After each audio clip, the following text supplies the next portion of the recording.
राजीव नाम का एक लड़का एक कंपनी में काम करता था और उसका भूत प्रेतों में एकदम भी मानना नहीं था, क्योंकि उसका मानना ये था कि अगर भूत प्रेत होते हैं तो दिखते क्यों नहीं है। अब एक दिन उसके कंपनी में बहुत ज़्यादा काम होने की वजह से वो लेट हो जाता है। अब हाईवे के रास्ते से वो अपने घर आ रहा होता है। कुछ दूर जाने पे उसकी बाइक ख़राब हो जाती है और वो ज़्यादा सोचता नहीं है, बाइक को पैदल लेके निकलने लगता है और निकल के जा रहा होता है। तभी देखता है कि बस स्टैंड है, वहाँ पे वेटिंग एरिया, वहाँ सब लोग बैठे हैं, वेट कर रहे हैं बस का। तो ये भी जाता है, वहाँ पे बैठ जाता है क्योंकि थोड़ा थक गया होता है। तभी वहाँ पे एक साधु बाबा आते हैं, बैठते हैं और इससे कुछ बात शुरू होती है।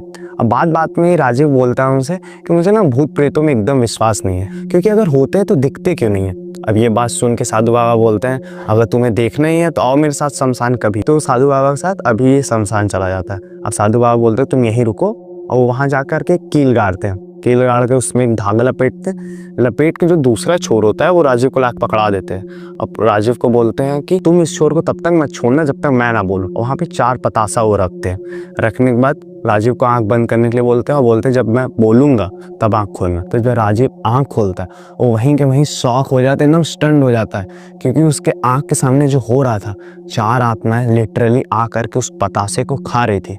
और उसके बाद से आज तक राजीव की मेंटल हेल्थ खराब ही